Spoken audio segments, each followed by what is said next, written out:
JD. Ang kwentong ito ay hango sa totoong buhay. Mula ito sa isa nating kabayan na itago na lamang natin sa pangalang Manglino. Taong 1974. Aklan. Sa isang liblib na baryo ng Aklan, doon naninirahan ang isang batang naulila sa murang edad. Mabuti na lang, natagpuan siya ng isang mabuting albularyo. Kinupkop. Tinuring na tunay na apo. Ang pangalan ng albularyo ay si Manglino. Makalipas ng ilang taon ay natuklasan niya ang patungkol sa ina ng batang inampon. Hanggang sa tumungtong ng 17 years old, naglakas loob ng tanungin ni Ramon si Manglino patungkol sa kanyang ama. Ang palagi lamang nitong binabahagi ay kwento tungkol sa nanay. Pero ang sa ama, hindi nito nababanggit. Pakiramdam ng binata na parang meron itong nalalaman na ayaw lamang sabihin sa kanya. Lolo, baka naman pwede niyong sabihin sa akin yung tungkol sa mga magulang ko. Nagpapasalamat naman ako na kinupkop at tinuring niyo akong tunay na apo. Pero kahit papano, gusto ko malaman ang pinanggalingan ko. Wika ni Ramon. Ganun ba po? O sige, pero hindi ka ba nauumay sa istorya ko? Halos ilang taon ko nang binabahagi sa iyong patungkol sa nanay mong si Jen. Isang mabuti at mapagmahal na babae. Nakatira sa kabilang bayan. Kaso, namatay sa panganganak. Hindi ka naman daw talaga dapat maiiwan. Kaso, wala na rin magulang ang nanay mo. Wala na ang lolo't lola mo eh. Wala rin daw mga kapatid kaya wala kang tiyahin. Kaawa-awa man ang sitwasyon, naging matatag siya hanggang sa uli. Matagal niyo na pong nababahagi sa akin yung tungkol kay nanay. Lolo, paano naman po yung tatay ko? Tila nabilaukan sa kinakain ng matanda sa tanong ni Ramon. Inulit ng binata ang tanong, ngunit panay iwas ang matanda. Pinagpilitan pa rin ni Ramon ang katanungan hanggang sa kalaunan ay bumigay na si Manglino. O siya, sige. Total malapit na ang kaarawan mo. 18 anyos ka na. Karapatan mo nang malaman ang katotohanan. Ihanda mo ang sarili mo, iho. Pangako sa iyong kaarawan, malalaman mo rin ang tungkol sa iyong ama. Wika ni Manglino. Tinapos na ang pagkain. Naging palaisipan sa binata kung bakit napakatagal bago malaman ang tungkol sa kanyang ama. Naisip na maaaring masamang tao ito para itago ng ganong katagal sa kanya. Ganun pa man, inantay na lamang ang kaarawan. Lumipas ang isang linggo. Dumating na ang pinakainaantay ng binata. Katulad ng pinangako. Sinabi na ni Manglino kung sino o ano ang kanyang ama. Nayanig ang mundo ni Ramon nang isiwalat ng matanda. Ang ama niya ay isang tikbalang. Hindi naman palabiro ang matanda, kaya hindi niya alam kung ano ang mararamdaman. Sigurado ho ba kayo? Baka naman binibiro lang kayo ng kausap niyo. Hindi, apo. Kahit ako hindi kagad naniwala nung una, pero imposibleng hindi mangyari. Ibig sabihin, nakipagrelasyon ang aking ina sa isang tikbalang? Pasensya ka na, iho. Pero sigurado ka bang gusto mong malaman ang katotohanan? Tumango ang binata. Nagbuntong hininga ang matanda. Hinalay siya ng nilalang, iho. Pero wag mo sanang isipin na kinamumuhian ka ng iyong ina. Bagamat hindi maganda ang nangyari sa kanya, ni minsan hindi kanya kinamuhian. Bunga ako ng kasalanan. Kaya siguro walang kamag-anak ang gustong kumupkup sa akin. Napaka-imposible naman na kahit isa sa kamag-anak ko ay wala na. Yung pala, ayaw lang nila sa akin. Hindi yan totoo, apo. Mabuti kang bata at sigurado ko kung nabubuhay lang ang nanay mo, siya mismo magsasabi sa iyo kung gaano kanya kamahal. Matapos ang araw na yun, Ilang linggo muna ang lumipas bago tuluyang matanggap ni Ramon ang patungkol sa ama. Naghanda na. Muli nitong hinarap ang lolo upang lubusang malaman ang buong kwento ng pagkasilang. Kahit nasasaktan, tinapangan ng binata ang kalooban upang tuluyang masagot ang mga katanungan. Matapos ang pag-uusap, nagpa siya ang binata na hanapin ang ama upang makilala ito. Gustuhin man niya o hindi, ang nilalang na ito na lamang ang natitirang pamilya ng binata sa dugo. Nag-ensayo at naghanda si Ramon. Alam niyang hindi magiging madali ang pagdadaanan, kaya naman makalipas ang ilang buwan. Nang masiguradong handa na, nangako si Ramon na babalik sa lolo matapos makilala ang ama. Mag-iingat ka. Pasensya ka na at hindi kita kayang samahan sa iyong paglalakbay. Alam mo naman matanda na ako eh. Nga pala ito, tanggapin mo. Isipin mo na ito na ang huli kong paggabay sa'yo. Huwag mong wawalain. Panatiliin mong suot-suot kahit anong mangyari. Wika namang Lino, sabay abot ng kwintas kay Ramon. Ano po ba ito, lolo? Yan ay mutya ng lantad. Isang hiyas sa may kapangyarihang magbunyag ng lahat ng lihim. Sigurado ko, kakailanganin mo ito, apo. Wika namang Lino, sabay abot ng isang kwintas na merong bato. Matapos ang pag-uusap, lumakbay si Ramon upang hanapin ang ama. Umakyat ito sa masukal na kabundukan, sa madilim na gubat at tumawid sa napakalaki at nagraragasang ilog. Hindi na sigurado ng binata kung nasaan ito, ngunit sinundan niya pa rin ang turo ng lolo. Habang naglalakbay, hindi maalis sa pakiramdam ni Ramon na tila may nagmamasid sa kapaligiran. Napakabigat ng katahimikan at parang merong mali sa lugar. Tila binibigyan din siya ng senyales na wag nang ipagpatuloy ang paglalakbay. Ang mga sanga ng puno ay tila naguhugis braso at mga kamay na parang humaharang sa kanya. Ganun pa man, nagpatuloy pa rin ang binata, determinadong makilala ang ama nito. Ilang oras ang lumipas bagamat gutom, hindi na lamang niya muna ito pinansin. Mas importanteng makahanap ang binata na ligtas sa pagsisilungan upang palipasin ang gabi. Kailangang magdoble ingat, lalo na't hindi alam ni Ramon kung anong klaseng mga hayop ang maaaring makainkwentro, lalo na't hindi ito pamilyar sa lugar. Nang makahanap ng malaking puno, kagad itong inakyat upang alamin kung magiging ligtas ba ito para tulungan. Habang nag-aayos, nakarinig ng mga kaluskos sa ibaba ang binata. Kagad siyang tumigil sa pagkilos upang alamin kung panganib ba ang pinagmula ng ingay. Isang grupo ng mga kababaihan ang nagkumpulan sa ibaba. Tinignan niya ito ng mabuti.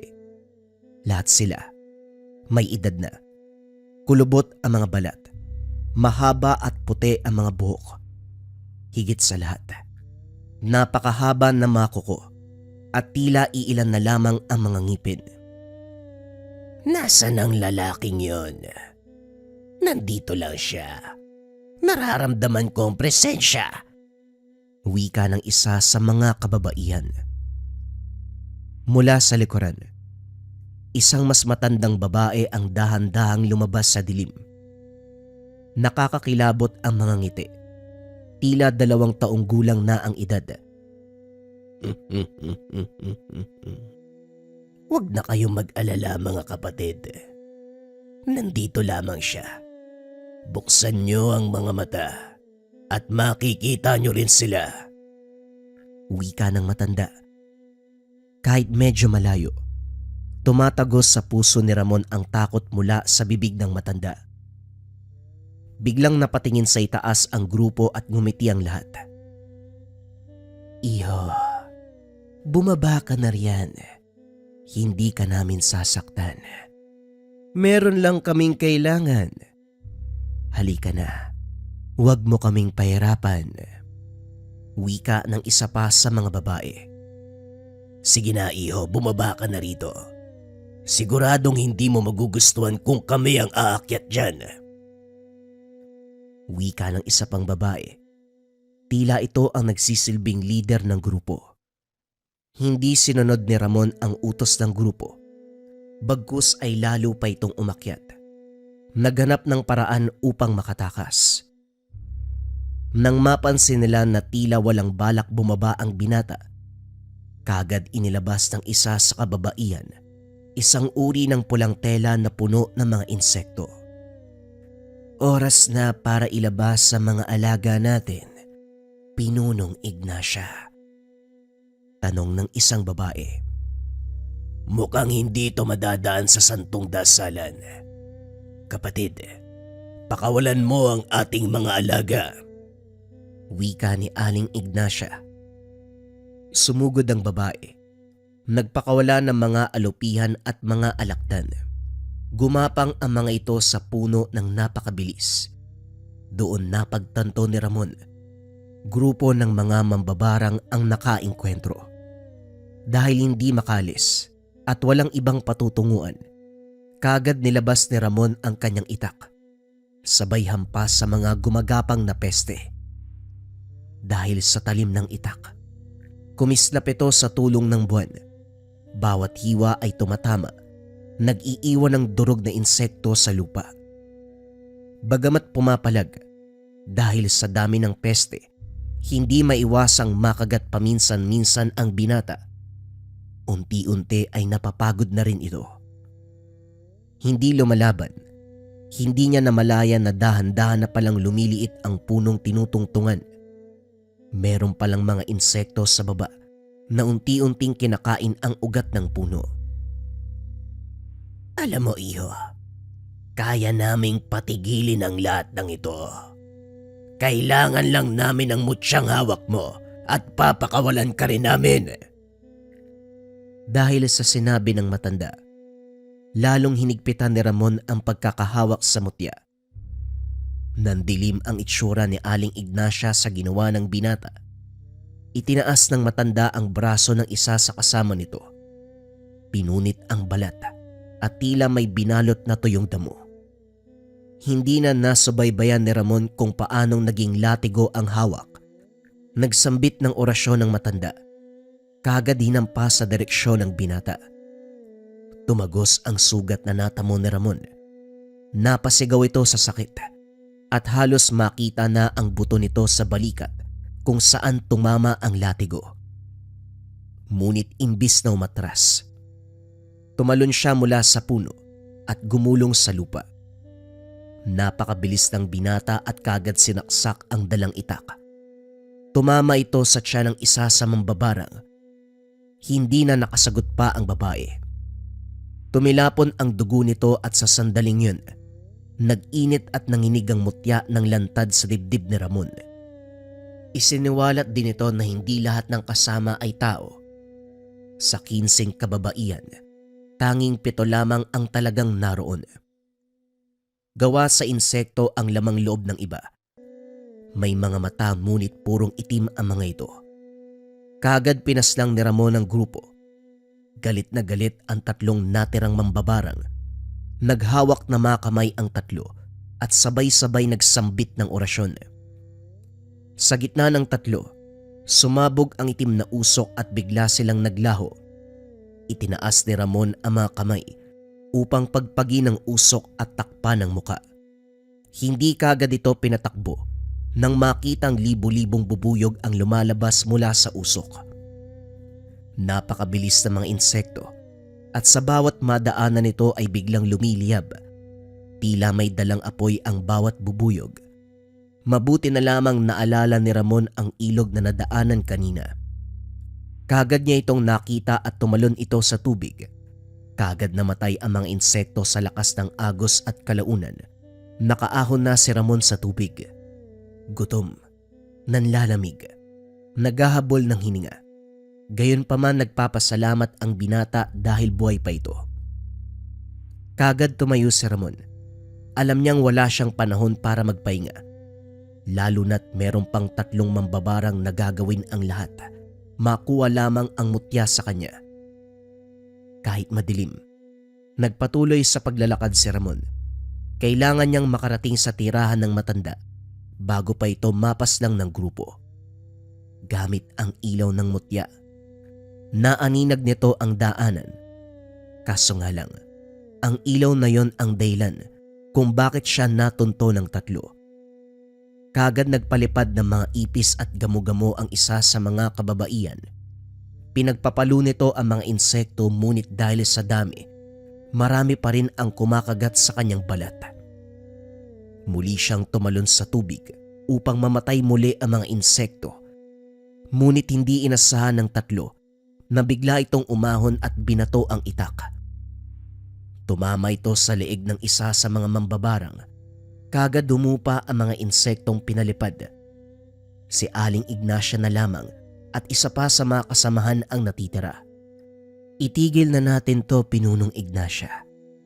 Marami pa tayong pagkakataon na pwede nating makuha ang mutya ng lantad. At isa pa, 2 na lamang tayo. Hindi natin na lamang kayang gawin ng binatang yan. Wika ng isang kasama. Kagad siyang nakatikim ng sampal sa isang matanda na si Aling Romana. Tila nainsulto ito sa sinabi. Bigla namang hinawakan ni Aling Ignacia ang kamay ng babae. Unti-unting nangitim ang balat nito. Parang natuyong kahoy ang tekstura. Katakot-takot ang itsura. Kagad itinaas ni Ramon ang mutya ng lantad. Lumiwanag ito. Pinakita ang tunay na itsura ng kaninay babae lamang. Naging isang napakalaking bubuyog ang nasa harapan ng binata. Kasing laki ito ng tao. Baluktot ang pangangatawan. May malaking pakpak. Napakalaki at bilog na itim ang mga mata. Balot na balot ng balahibo ang katawan. Ngunit ang kaibahan lamang, imbis na buntot, meron itong 3 malaking pangit na muka na siyang nagsisilbing bibig nito. Kagad itong sumugod at tinangkang kagatin ni Ramon, ngunit sinalubong niya ito ng isang napakalakas sa suntok. Sa loob ng kamao, naroon ang mutya ng lantad. Halos mahiwalay ang ulo ng halimaw sa katawan, ngunit hindi tumigil si Ramon. Pinaulanan niya ito ng mga atake. Pinagsasaksak ang nilalang hanggang sa hindi na ito gumalaw. Upang makasiguro, tuluyang hiniwalay ng binata ang ulo nito sa katawan. Hindi ako tinawag na pinuno nang walang dahilan. Maganda ka, iho. Pagbabayaran mo ang lahat ng ginawa mo. Wika ni Aling Ignacia. Ang lupa ay parang lumilindol. Ang hangin ay lumakas. Tila umiikot sa matanda. Nagsambit ng mga orasyon at halos lahat ng namatay na insekto muling nabuhay. Ginawa ni Ramon ang lahat upang labanan ang bawat insekto. Ilang beses lumundag sa tubig upang mamatay ang ilan. Ngunit tila nabubuhay muli ang mga ito. Bagamat napakalakas na ibinigay na kapangyarihan ng mutya sa binata, kalaunan ay nanghina na rin ang pangangatawan dahil sa lamig, puyat, pagod at gutom. Kalaunan nawala ng lakas si Ramon. Napahalakhak ng napakalakas si Aling Ignacia. Tuwang-tuwa sa akalang panalong nakuha. Sinabihan na kita. Ibigay mo lang ang mutya at papalayain ka namin. Pero hindi ka nakinig. Ngayon, pagbabayaran mo ang lahat. Bagamat tanggap na ni Ramon na nalalapit na ang pagkamatay, sa huling sandali, idinikit niya ang mutya sa dibdib. Kahit sa huling hantungan, hindi niya ibibigay ang mutya. Bukod sa ayaw nitong mapunta ang makapangyarihang bato sa hindi karapat-dapat, ito na rin kasi ang huling alaala na meron siya kay Mang Lino. Bagamat hindi ama sa dugo, ama ito sa puso. Muling umilaw ang mutya.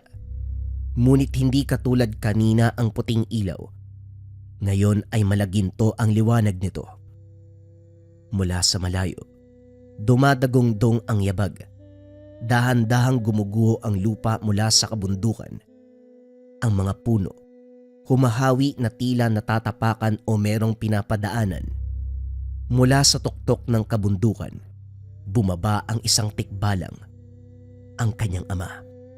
Napakalaki. Kalahating tao. Kalahating kabayo. Malaginto ang buhok na lumilipad kasabay ng hangin. Nanlilisik ang mga mata. Tila galit na galit sa ginawa sa anak. Nagbago ang timpla ng matanda. Parang nanginig ang tuhod. Nagkaroon ng bahid ng takot sa muka. Gayunpaman, nagpakawala pa ito ng mga orasyon at lahat ng insektong kayang palabasin. Nilaksan din ito ang hangin ngunit walang tumalab. Patuloy pa rin sa pagyabag ang nilalang dahil sa tibay ng balat. Kahit napapalibutan na ito ng insekto, parang wala lang lahat sa kanya. Sa tibay ng katawan, kahit sa hangin na kayang magpatumba ng puno ng nara, hindi tumatalab sa nilalang na ito. Sinubukang tumakbo palayo ni Aling Ignacia habang nagpapakawala pa rin ng mga insekto. Kaso nga lang, may hangganan ang lahat. Kalaunan naubos din ang mga alaga. Dahil sa katandaan, hindi na nito kinaya pang tumakbo. Naabutan din siya ng amang tikbalang. Isang hampas lang ng kanyang paa. Kagad nadurog ang katawan ng pinuno ng mambabarang. Ngunit bago ito mamatay, itinuro nito si Ramon.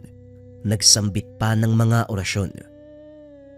Ang dugong tikbalang, yan ang magiging sumpa mo! Matapos magsalita, dinurog ito ng amang tikbalang. Ngayong karap na ni Ramon ang ama. Hindi nito alam kung saan sisimulan ang mga katanungan.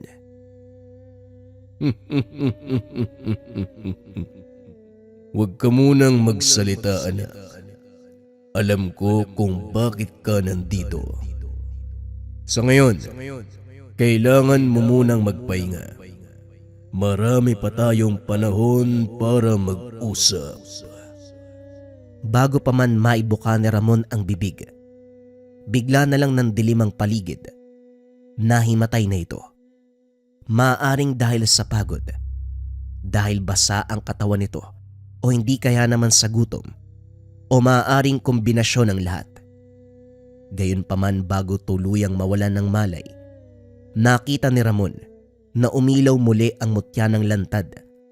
Tila may nais itong ipakita, ilantad sa huling pagkakataon. Nagising na lamang si Ramon sa isang hindi pamilyar na lugar. Tila nasa loob ng kuweba. Nakaayos ito at punong-puno ng likas na yaman. Sa gitna ng kuweba ay merong talon kung saan napapalibutan din ito ng mga halaman at bulaklak. Doon natagpuan ni Ramon ang iba pang tikbalang. Tila munting komunidad. Kagad umakbay ang ama kay Ramon. Bakit niyo ako dinala sa lugar na ito? Hindi ba sila magagalit na nagdala kayo ng tao sa lugar ng mga tikbalang? Maaring sa tagal mong naninirahan bilang tao, hindi mo alam na may dugo ka ng tikbalang. Tignan mo ang iyong mga binti, anak. Kahit sinong makakita sa iyo dito, hindi ka mapagkakamalang tao. Kagad tinignan ni Ramon ang binte at napatras. Hinawakan ng mabuti ang katawan. Makalipas ang ilang minutong pagsusuri, pumunta sa talon ng binata upang tignan ang refleksyon. Isang tikbalang. Yan ang huling nais ipakita sa iyo ng mutya ng lantad. Oras na upang harapin at tanggapin mo ang pagiging tikbalang, anak. Hindi maaari. Buong buhay ko hindi kita nakilala. Ni hindi mo nga ako hinanap eh. Tapos ngayon kailangan kong tanggapin ang responsibilidad ng pagiging tikbalang, ng pagiging tagapagbantay ng gubat.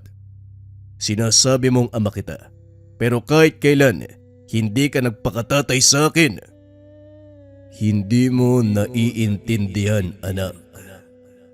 Hindi ko ginusto na iwan kayo ng nanay mo. Malalaman mo ang tunay na kaganapan. Katulad mo, nagsimula ako bilang isang normal na tao. Merong pamilya. Nagkaroon ng mga kaibigan. Isa sa mga naging kaibigan ko ay nanay mo. Tunay kami nagmahalan at kalaunan ay nabuka. Magpapatuloy dapat ang pagmamahalan. Ngunit aking nakita ang tungkol sa aking pinagmulan. Naalala ko pa nang ibigay sa akin ni Mang Lino ang mutya para malaman ko ang tungkol sa dugo ko. Kagad nagpalit ang aking anyo. Sinubukan namin ni Mang Lino alamin kung paanong matatanggal ang sumpa. Pero mukhang walang takas ang sinamang mabigyan nito. Kahit anong gawin, hindi na ako makakabalik pa sa mundo ng mga tao. Hindi ko na nakakausap si Mang Lino o si Jen. Hindi man lang ako nakapagpaalam. Mabuti, bago ko tuluyang mawala. Nangako si Mang Lino na aalagaan kayo ng nanay mo. Ngunit mukhang hindi kinaya ni Jen ang kaganapan. Pasensya ka na, anak. Pero hindi mo na sana inalam pa ang patungkol sa akin. Ngayong katulad na kita, biniyayaan tayo ng kakaibang lakas at kapangyarihan. Ngunit may kaakibat itong responsibilidad. Pero ang sabi sa akin ni Lolo Lino, hinalay mo ang aking ina. Sinabi niya ang bagay na yun upang hindi mo na ako hanapin pa. Pero mukhang determinado kang makilala ko. Sinubukan ka lang ilayo ni Mang Lino sa kapamakan. Kahit pa ako ang magmukhang masama. Ang gusto lang namin, mabigyan ka ng proteksyon. Proteksyon. Pero nung pinagtutulungan ako kanina, hindi mo man lang ako tinulungan. Dahil alam kong kaya mo. Sigurado kong hindi ka mamamatay sa mga una mong laban. At wari ko sana tumigil ka na at maisipan mong bumalik na lamang para sana hindi ka matulad sa akin. Hindi kagad nakapagsalita si Ramon. Inuunawa ang lahat ng kaganapan. Hanggang ngayon, hindi ka pa rin makakabalik sa mundo ng mga tao? Ibig sabihin, alam ni Lolo Lino na hindi kami magkikita pang muli, pero hinayaan niya ako para lang makasama kita, ang tunay kong ama. Halos napaluha na lamang si Ramon. Nagsakripisyo si Mang Lino para magsama silang dalawa, para lang matupad ang hiling niya na makilala ang ama. Simula noon, tinanggap na lamang ni Ramon ang pagiging tikbalang. Sa tulong ng ama, natutunan nito ang mga dapat gawin at patungkol na rin sa kanilang uri. Mula sa bundok, siya ngayon ang tagapagbantay, nakatingin sa malayo. Doon natatanaw ang kanyang lolo at ilang mga kaibigan na naiwan sa baryo. Naririnig niya ang mga ito, pero hindi malapitan. Tanging ang malamig na hangin at tahimik na buwan ang saksi ng kanyang pangungulila. Ngayon katulad ng ama, isa na rin siya sa nilalang na walang lugar sa mundo ng mga tao. Sa hindi malamang dahilan, muling bumalik ang mutya ng lantad kay Mang Lino. Tila hinatid ito nang hindi nakikitang nilalang. Sa paghawak ng matanda, ramdam niya ang pagmamahal. Ramdam niya ang pasasalamat ni Ramon sa sakripisyo at pagmamahal na ibinigay niya sa buong taon na nasa mundo ng mga tao si Ramon. Habang buhay hindi makakalimutan ni Mang Lino ang patungkol sa kanyang ampon na si Ramon, pati na rin sa kanyang ama na isang nilalang na kung tawagin ay tikbalang. Ang kwentong ito ay hango sa totoong buhay. Mula ito sa isa nating kabayan na itago na lamang natin sa pangalang Glenn. Taong 1996, Quezon. Ang tanging kabuhayan ng pamilya ni Glenn mula pa sa mga ninuno, pangunguha ng ratan sa liblib na kagubatan. Buwis buhay, hindi lang dahil sa malakas na bugso ng tubig sa ilog o matarik na daanan ang sasalubong. Naroon din ang mabangis na hayop at elementong minsan ang tumangay ng tao. 7 anyos nang matutong manguha ng ratan, baging, tilob at bamban. Sumasama sa lolo na tumanda sa ganitong hanap buhay. Ito rin ang nagturo sa kanya para kahit sa murang edad, may ideya kung paano mabuhay. Hanga ang binata sa tapang ni Lolo Simo. Walang takot na sinusuong ang pinakamasukal na gubat kung saan matatagpuan ang ratan. Ilang beses nakaengkwentro ng baboy ramo at kung ano pang mabangis na hayop. Kung minsan pa, elementong katulad ng engkanto at lamang lupa. Sa kabutiang palad, nalampasan pero hindi nakaligtas sa peklat na halos tabunan ang buong katawan sa sobrang dami. May pagkakataon na nagdududa si Glenn sa katauhan ng matanda. Noong araw kasi, hindi nito alam na susunod siya sa gubat. Naabutan nitong nakikipag-usap sa kung sino na hindi naman nakikita. Kung magtatanong siya, sasagot na engkanto ang kausap. Hirap siyang maniwala dahil idadaan sa pagbibiro. Hula niya, meron itong iniingatang bagay dahilan para magkaroon ng kakayahang makakonekta sa ibang uri. May pagkakataon din na nahuhulaan ang susunod na mangyayari, lalo na kung patungkol sa kababalaghan. Ang problema, kapag mag-uusisa siya, iibahin nito ang usapan. Dapit hapon nang maisipang sumunod sa gubat. Kaninang umaga pa si Lolo Simo, tanghali dapat iyon nakakauwi. Kaya ganun na lamang ang pag-aalala. Pagdating sa masukal na parte, nakita ni Glenn ang bakas ng pamumutol ng ratan. Nasa tabi ng nakatambak ang bungkos nito. Kaso nga lang, hindi mahagilap ang matanda. Lumakad sa unahan, sinilip ang bawat kumpol ng mga halaman hanggang sa nasepat sa hindi kalayuan si Lolo Simo. Kagaya ng mga nakasanayang tagpo, meron itong kinakausap sa hangin. Tahimik na pinagmasdan ng binata ang galaw ng matanda. Panay ituturo sa naglalakihang puno sa paligid. Hindi nagtagal, bumalik si Lolo Simo sa lugar kung saan iniwanan ang nakuwang ratan. Nauna si Glenn.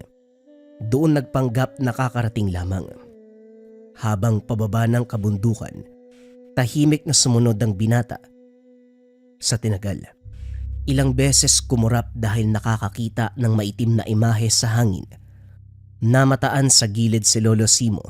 Kinusot ang mga mata upang malaman kung nagkamali ba. Pero malinaw pa sa sikat ng araw na tama ang nakikita. May elementong nakasunod sa matanda. Gayunpaman, hindi magawang sabihin dahil natatakot na baka bumaling sa kanya. Kasama ito mula sa gubat hanggang sa bahay. Kasabay ng pagbaba ng pasangratan ay ang pagkawala ng elemento. Tinignan ng paligid dahil hindi na ito mahagilap. Sasama ka ba sa akin sa pagpunta sa bayan? Kung oo, magmadali ka na. Magmadali ka magmeryenda dahil lalakad tayo kagad. Malayo yon at siguradong aabutin tayo ng gutom sa daan. Ipagbalot mo na lamang ako ng tinapay. Bilisan mo, aantayin kita sa labas. Wika ni Lolo Simo. Pumasok ito sa kusina kung saan nakatambak ang nakuwang ratan kahapon. Isa-isang inilabas ang mga bungkos. Siya naman ay dumiretso sa kusina para magbalot ng pagkain sa kalagitnaan. Tanaw mula sa bintana ang muling pagpapakita ng itim na elemento. Nasa tabi kung saan nakatayo si Lolo Simo. Tuluyang naagaw ang pansin ng binata. Lumapit sa bintana. titig na titig sa elemento. Makaraan ng ilang sandali, bigla itong nawala kasabay ng pagtingin ng matanda. Glenn, sasama ka ba o hindi? Malapit nang lumubog ang araw. Abutin tayo ng hating gabi. Dito napukaw ang atensyon ng binata. Dali-daling sinara ang tahanan. Inabot ng takip silim sa daan. Hindi mapakali si Glenn dahil sa nakikitang itim na elemento. May hahalin tulad sa itim na usok na sumasabay lamang sa paggalaw ng hangin. Nang makarating sa bayan kung saan ibebenta ang ratan, bigla itong nawala. Pagkatapos matanggap ang salaping kinita, dumiretso sa pamilihan. Nakahinga si Glenn dahil hindi na nakikita ang elemento. Iniwanan siya ni Lolo Simon sa tabi. Ito na kasi ang nagtungo sa tindahan ng tabako. Bumalik naman makalipas ang ilang sandali pero hindi umabot sa kanya. Tinawag ito ng mga kakilala na nagtatagay sa gilid. Bilang respeto umupo muna. Sumenya sa kanya na mabilis lang. Tumango naman ang binata at matyagang nag-antay sa tabi. Sa pagdaan ng minuto, napansin ni Glenn ang isang lalaki sa likuran. Dumampot ng bote sa kabilang mesa at saka dali-daling humakbang para ihampas sa ulo ni Lolo Simo. Sisigaw na sana ang binata para balaan ng matanda. Kaso hindi na kailangan dahil lumitaw ang elementong itim. Wala naman itong ginawa pero yung lalaki ay biglang natalisod. Nabasag ang bote. Direktang bumaon sa muka ang bubog. Nagulat ang lahat at dali-daling sumaklolo. Glenn, halika na. Nagkakagulo na sila. Mabuti na lang hindi sa akin tumama. Kaunti na lang kasi ang kulang eh. Wika ni Lolo Simo nang makalapit. Lolo, wala po ba talaga kayong alam sa nangyayari? Tumingin si Lolo Simo sa binata. Nakaramdam ng takot si Glenn kung kaya't iniba ang usapan. Nagmamadaling nauna sa paglalakad. Gabi na habang binabaybay ang daan. Walang imik ang maglolo dahil abala ang atensyon sa kanya-kanyang hawak na sulo. Pagdating sa bahaging masukal, dito muling napansin ni Glenn ang elemento. Kahit gaano kadilim ang paligid, malinaw niya itong nakikita. Sa puntong ito, mas dikit kay Lolo Simo. Tutok na tutok ang binata hanggang sa napansin ang pag-iba ng hangin. Hindi lang pag-alingasaw ng matapang na amoy, may mabigat pa na presensya at parang may buhok na gumagapang sa binti. Sa tuwing iilawan ay nawawala. Napahinto din si Lolo Simo. Binigyan ng babala ang binata. Glenn, mabuti pang dumistansya ka muna. Hawakan mo ang bagay na ito. Sa itong balisong, gamitin mo kapag merong lumalapit. Sa ilalim siya ng balete nagtago, kung saan makapal ang nakalaylay na baging at mga halaman. Sakto lang na maikubli ang sarili. Iniwanan sa unahan ang sulo para kahit papano ay may liwanag. Habang nasa ganong posisyon, tanaw na tanaw si Lolo Simo. Nakahanda na ito. Nakatutok ang itak sa unahan. Ilang sandali pa lumitaw ang aswang na agarang sumunggab. Tumilapon ng matanda. Dali-daling bumangon para gumanti. Sa puntong ito mabilis ang kaganapan. Paglapit ng aswang diretso sa pagbagsak. Hindi naman sana tatama ang itak sa katawan nito. Hindi rin napansin ni Glenn na bumuelo ng taga kaya napapatanong sa kung paanong tinalo ang halimaw. Nang tawagin siya ni Lolo Simo, dali-daling lumapit. Hindi maunawaan ang sinabi ng matanda. Titigan mong mabuti ang isang ito, Glenn. Ganito ang mangyayari kapag nangahas kang umatake sa taong may gabay. Kunot noong tumingin si Glenn sa matanda. Pilit pinoproseso sa isipan ang sinabi. Kahit nasa daan, napapansin ng binata ang kaparehong presensya. Kinakabahan na baka may biglang lumitaw. Gayunpaman, Sa simpleng pagkahawak ni Lolo Simo sa kanyang braso, nakainga dahil biglang nawala ang kaba. Pagdating sa unahan, hindi nakaligtas sa paningin ni Glenn ang anino ng aswang.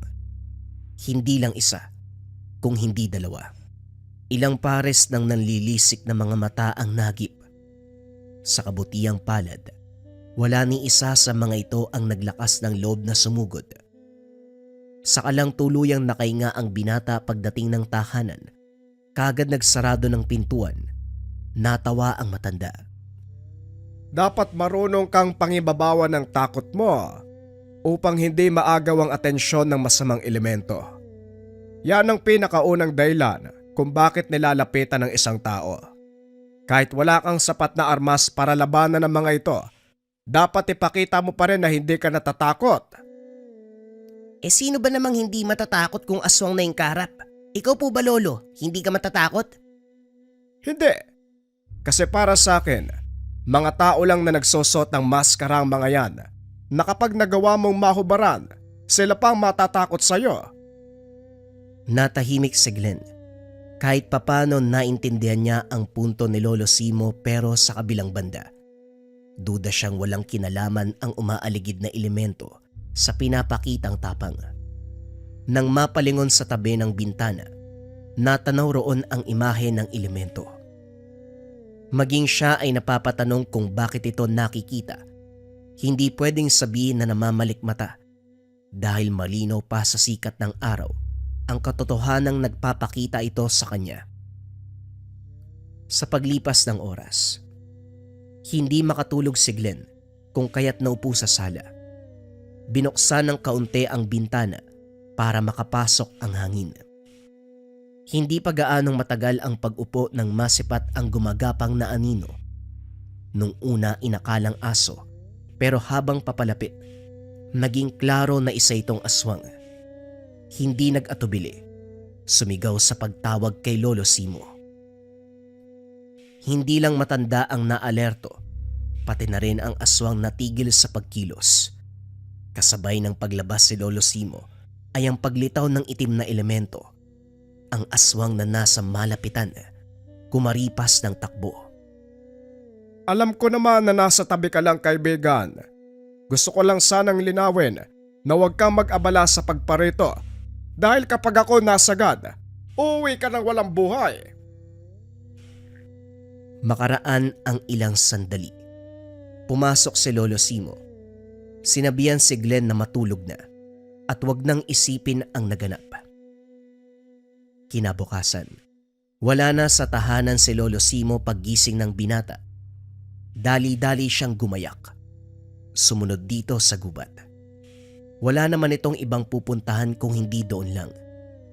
Kaso nga lang, bungkos ng ratan at bamban lamang ang naabutan. Muli na naman siyang naglibot. Hinahanap ang matanda kung saan-saan, pero hindi ito magilap. 3 magkakaibang lugar ang pinaglagyan nito ng bungkos ng ratan. Pinasan ang mga ito at inisahang tambak sa tabi ng ilog. Doon na rin napagpasyang intayin si Lolo Simo. Habang nagpapalipas ng oras, binalikan ang mga kaganapan kagabi. Mula sa eksena doon sa pamilihan, sa pag-atake ng aswang sa daan, hanggang sa isa pang aswang na sumunod sa tahanan.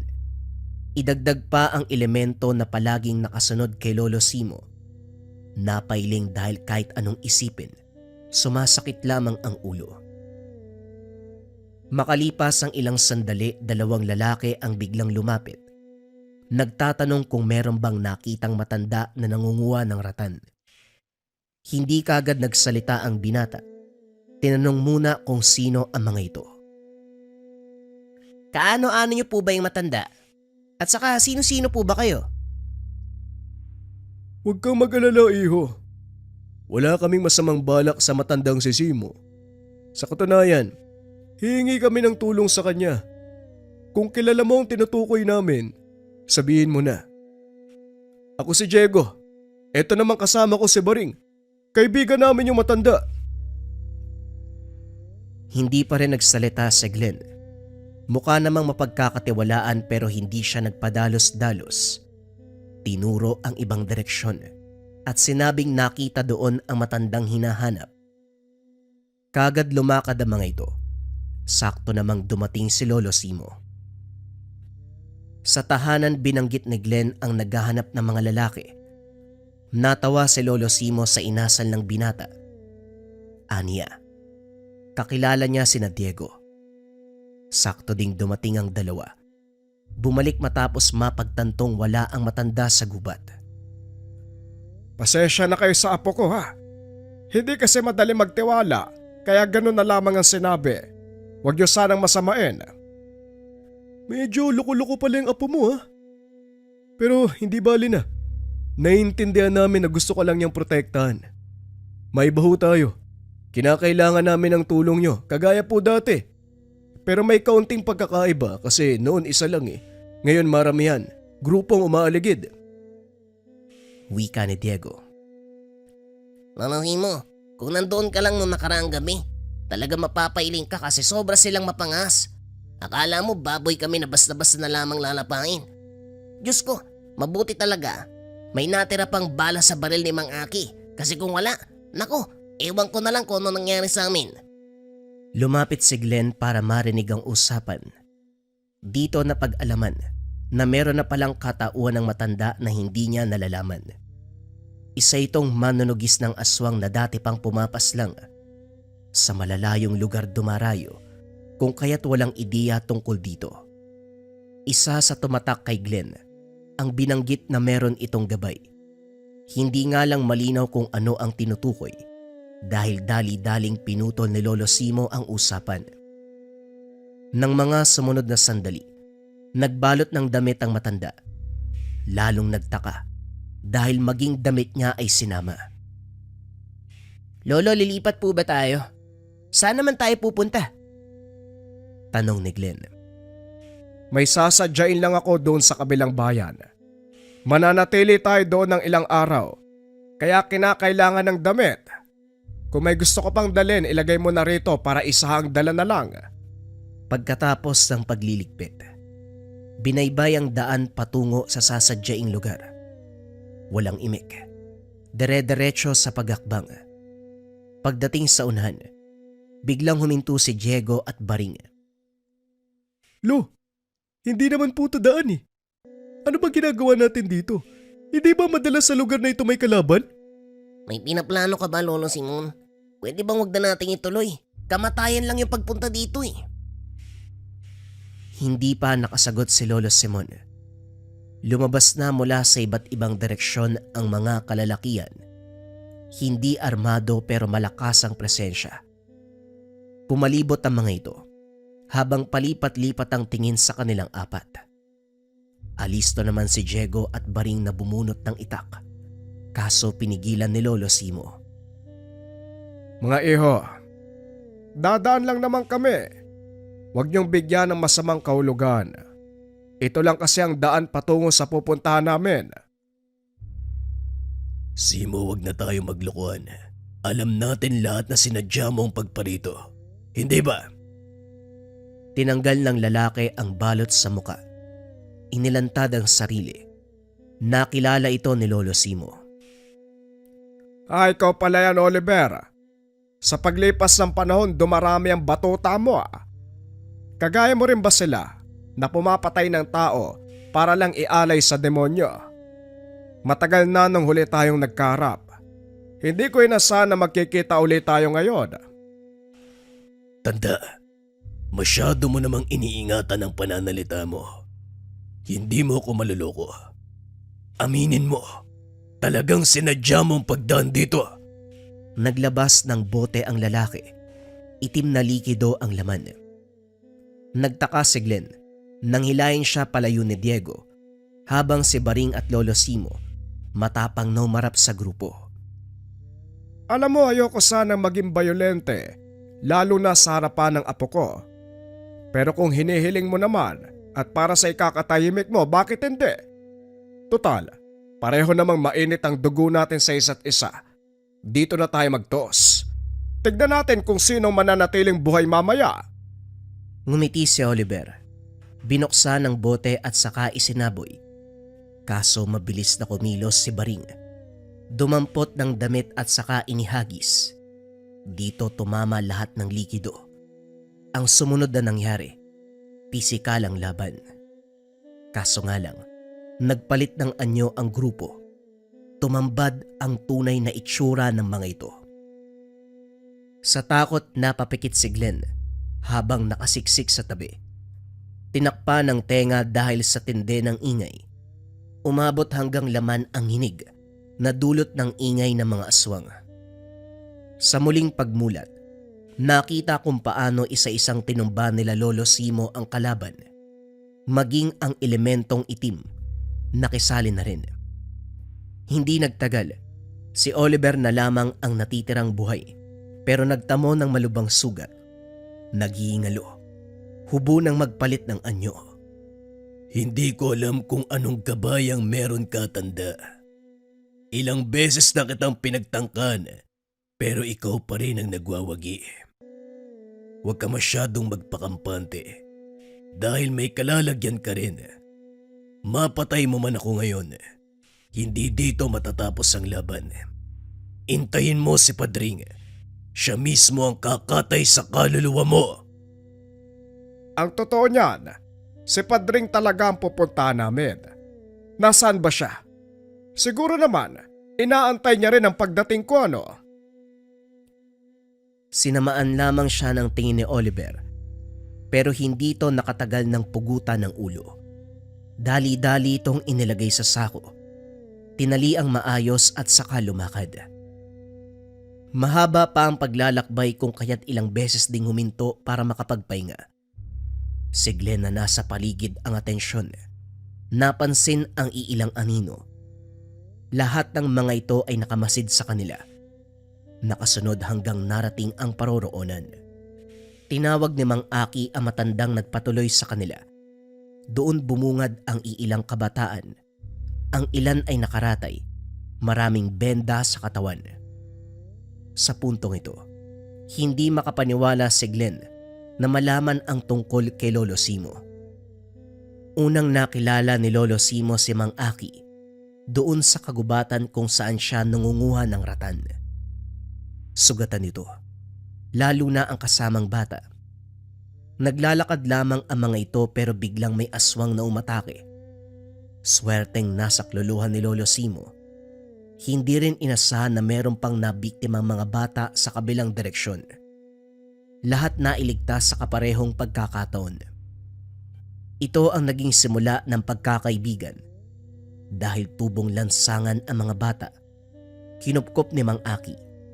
Nadagdagan pa dahil nasundan ang pagligtas si Lolo Simo. Huli nitong nasa kluluhan ay ang pangdurukot ng grupo ni Oliver. Kilala mo naman ang grupo ni Oliver, di ba? Tauhan niya ang sumalakay nung nagdaang gabi. Ilan sa mga batang nasugatan. Sa kabutiang palad na agapan ko naman ng gamot. Inutusan ko sina Diego at Baring na puntahan ka. Natatakot ako para sa mga bata. Huwag mo nang alalahanin si Oliver. Bit-bit namin ang ulo niya. May binanggit siyang pangalan eh. Padring, kilala mo ba?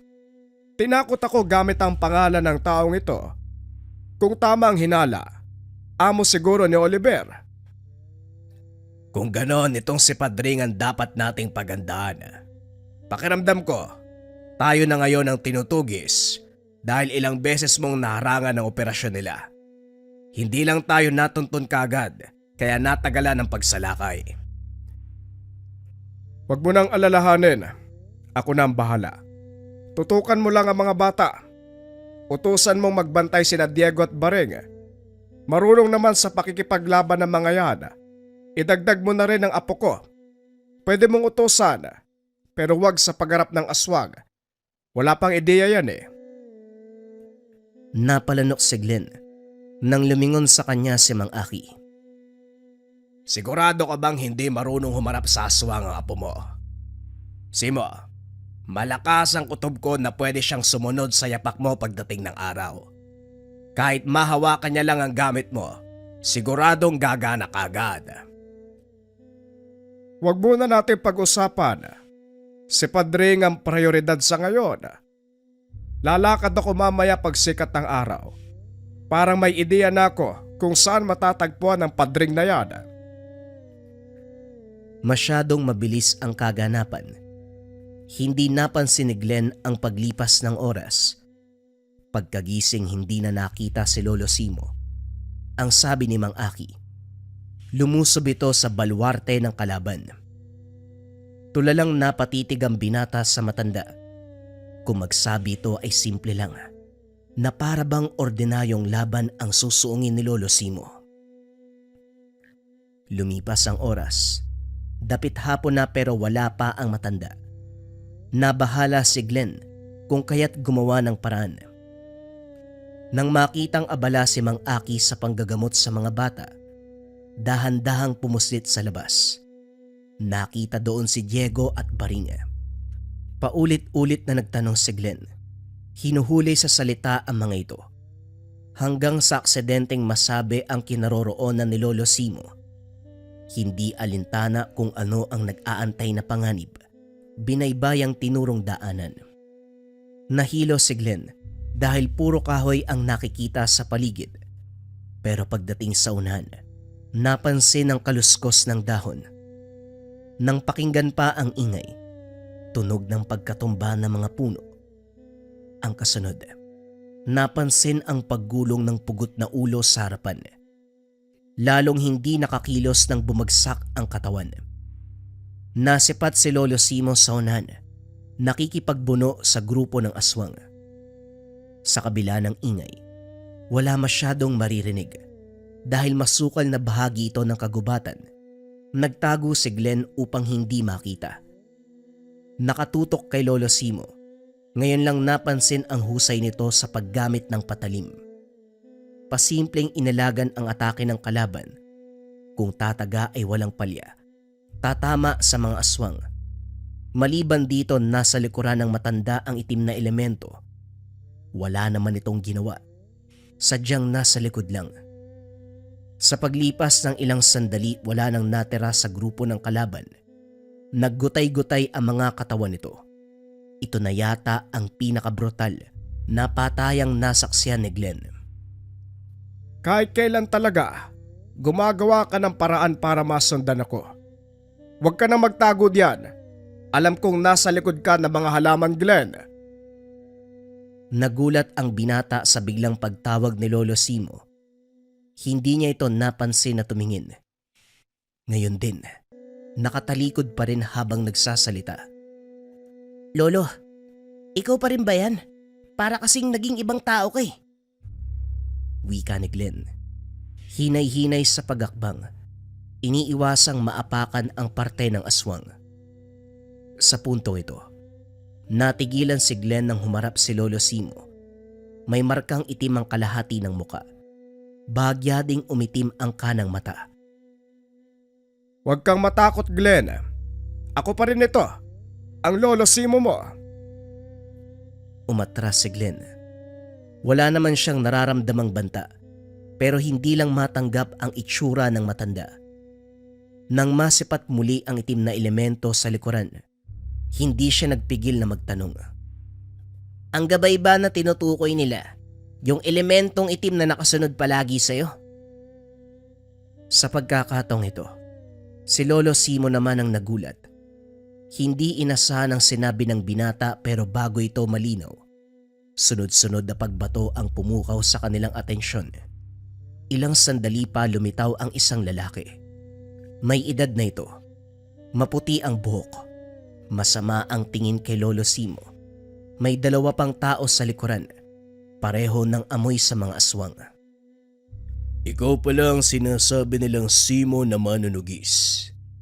Hindi ko galing magpakita, pero masyadong matunog ang pangalan mo sa mga tauhan ko. Lalo na ikaw palang pumaslang kay Oliver. Si Oliver ang may tuturing ko malakas na aswang na hawak ko. Pero tinalo ng matandang... Sandali. Ikaw ba si Simo o itong binata? Sino ba sa inyo? Walang kinalaman ng binata rito. Napadaan lang siya. To, umalis ka na. Dumiretso ka kung saan ka pupunta. Pasimple niyang sinenyasan ang binata na umalis. Kumaripas naman si Glenn, kaso huminto nang marinig ang mabangis na pag-alulong. Sa puntong ito, nagmistulang dambuhalang aso ang dalawang lalaki. Sinugod si Lolo Simo. Salitan ang mga ito ng atake. Hindi may kakaila ang lakas dahil nadaplisan lang ang matanda. Tumilapo na ito. Ilang ulit pang bumagsak matapos pagpasapasahan. Hindi nagtagal bumaon ang ulo sa lupa matapos suntok-suntukin. Tuwang-tuwang lumapit si Padring, kontentong-kontento sa nakikita. Kuryoso pa ako kung paano ka makipaglaban. Sa 2 asbo palang bagsak ka na pala. Sayang ka sa oras. Patayin nyo na yan. Siguraduhin malinis ang lugar. Wala kayong ititirang bakas. Naunang umalis si Padring. Bigla na lang itong naglaho matapos ang iilang hakbang. Kumilos ang naiwang aswang. Pero sila ngayon ang nagulat. Pasimpleng bumangon si Lolo Simo. Tumatawang humarap sa mga ito. Nang sumugod ng kalaban, humarang ang itim na elemento. Naniga sa kinakatayuan dahilan para matuluyan ng matanda. Ilang beses tumagos ang itak sa katawan. Tinapos sa pamamagitan ng pagpugot ng ulo. Pagkatapos ito, dali-daling sinundan ang dinaanan ni Padring. Nagkaharap ang dalawa. Parehong masama ang tingin sa isa't isa. Walang umimik. Diretso sa laban. Tumilapon ang tumilapon. Parehong natatamaan sa kanika nilang atake. Hindi nagtagal pareho ding bumagsak ng mapuruhan ang isa't isa. Naalerto naman si Glenn nang makitang sumulyap sa kanya si Padring. Kaso bigla na lang itong nasa harapan. Napansin na lang ng binata na humapdi na ang tiyan. Sa puntong ito nagulat nang makita sa harapan si Lolo Simo. Nagawa nitong harangan ng atake na para sana sa kanya. Tumagos ang naghahabaang kuko ng aswang. Nadaplisan lang siya. Kumilos ang elemento. Sinakop ng itim na figura nito ang mukha ng aswang. Nag-iba ang kilos. Nabaling ang atensyon sa pagkalmot ng sarili. Walang tigil. Hanggang sa tumagos ang sariling kuko sa katawan. Hinablot ang laman dahilan para humandusay. Nangisa ito. Hindi nagtagal ay binawian ng buhay. Dali-dali namang nilapitan ni Glenn si Lolo Simo. Pinipigilan ang pagdurugo ng sugat. Sakto namang dumating sina Diego at Baring. Hinahanap ng mga ito ang binata na hindi nagpaalam. Nabaling ang pansin sa matanda. Dali-daling binuhat at tinakbo pabalik sa tahanan ni Mang Aki. Marunong sa panggagamot ang matanda subalit sa kaso ni Lolo Simo, hindi na kayang agapan ng anumang gamot. Ginawa na ang lahat pero hindi pa rin kinaya. Mang Aki, baka pwede nyo namang gawan ng paraan. Mga bata nga nagagawa nyong isalba si Lolo pa kaya? Pareho naman silang biktima ng aswang Manggagamot ka ba talaga? Wika ni Glenn. Iho, unawain mo na may limitasyon ang kakayahan ko. Ang kondisyon ng lolo mo, hindi na kayang agapan ng anumang gamot. Sugatan na ang puso niya, apektado na rin ang lahat ng lamang loob. Swerte na nga yan, buhay pa rin hanggang sa ngayon. Malapit na ang oras niya. Mabuti pa magpaalam ka na. Naguguluhan si Glenn kung ano ang uunahin. Ang pagmamakaawa ba na magamot ang matanda o pagpapaalam dahil nalalapit na ang kamatayan. Sa huli, umiyak na lang sa tabi ni Lolo Simo. Huwag mo na akong alalahanin. Maraming taon na ako nabuhay sa mundo. Tama na siguro ang oras ko. Hanggang dito na lang. Tanggapin mo tong mutya. Alagaan mong mabuti. Dahil ito ang alaalang may iwan ko sa'yo. Pagdating na araw, pwede mo itong gamitin, Glenn. Mag-iingat ka. Matapos magsalita, tuluyang na maalam. Nagluksa ang lahat, maging ang mga batang nailigtas sa mga aswang. Inalala kung paanong nagbuwis ng buhay ang matanda para lamang maharangan ang mga nilalang. Maging sina Diego at Baring, saksing buhay sa pagiging manunugis ng yumao. Si Mang Aki naman, nagsisisi dahil hindi makatulong. Masakit ang mawalan sa buhay, subalit unti-unting naintindihan ni Glenn na merong hangganan ang lahat. Matapos mailibing ni Lolo Simo, nagpaalam siyang babalik na sa tahanan. Namuhay sa lungkot ang binata, hindi kumain, nakalimutang alagaan ang sarili. Tulala lamang sa tabi. Sa kabutiang palad bago mawala ng bait, lumitaw ang itim na elemento. Ito ang gabay ng lolo. Kasabay nito ay ang paggulong ng mutyang itim sa harapan. Dito napukaw ang atensyon ni Glenn. Napagtanto ang pagiging pabaya sa sarili. Sa puntong ito tanggap na ng binata na tuluyang sumakabilang buhay ang lolo. Hindi na gaanong apektado kapag nababanggit ang pangalan. Tatawa na lamang, babalikan ang masayang alaala kasama ang lolo. Kung noon, ang pangalan ni Lolo Simo ang kinakatakutan ng mga aswang, ngayon ay siya naman. Sinalo niya ang pagiging manunugis ng aswang.